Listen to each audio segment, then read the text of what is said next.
Let's play a fun game called Why Am I Broke? Here's how it works. We look at the average salaries in America by age group, and you try not to cry into your instant ramen.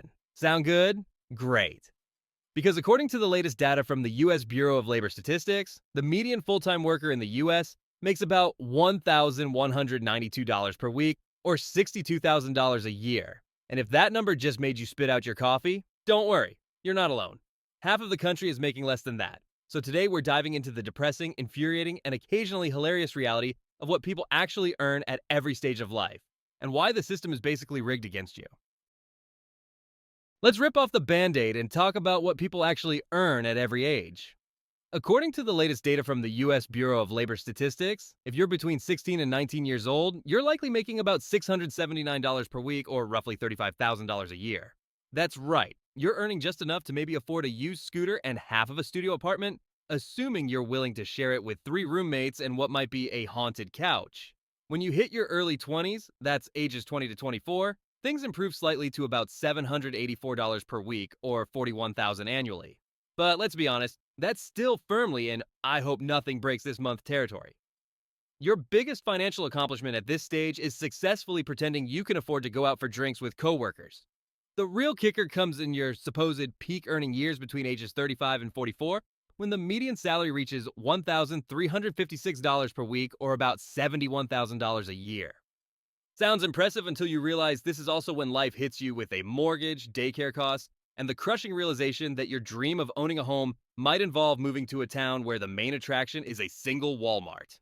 And for those thinking retirement will be your golden years, workers over 65 still pulling full-time hours make about $1,159 per week, or $60,000 annually, which after a lifetime of inflation buys you roughly what $30,000 did when you started working. Here's the part where I tell you what you already know. Salaries are a scam. It's not just that wages haven't kept up with inflation, though that's a big part of it. The Federal Reserve estimates that inflation has outpaced wage growth by 15% since 2000. Take location, for example. That $70,000 salary in New York City, after rent, taxes, and the inevitable surprise medical bill, you're basically living like a college student again. And don't even get me started on the experience trap. Entry-level jobs now demand 5 years of experience for pay that wouldn't cover a weekend Uber habit. Meanwhile, companies act like a 2% annual raise is some kind of charitable donation. Spoiler alert, it's not. It's a pay cut disguised as a favor. So, how do you actually get ahead in this mess? Forget loyalty. The fastest way to a real raise is to job hop every 2 to 3 years. Companies will happily underpay you forever, but they'll magically find budget when they need to lure in someone new. Learn to sell yourself. That team project you barely participated in?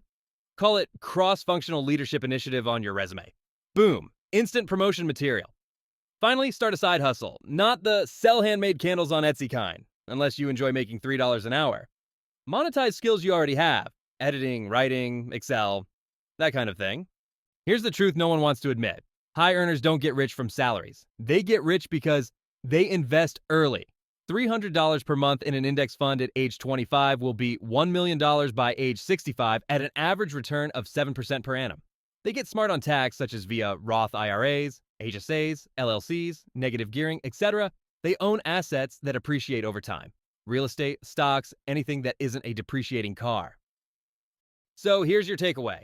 Stop obsessing over average salaries. They're a distraction. Switch jobs before your boss rewards you with another pizza party. Start investing and start right now, even if it's just $50 a month. Drop a comment if you learned something new, and if you would like me to go into detail on any of the topics discussed today, I'll do my best to cover it in the future.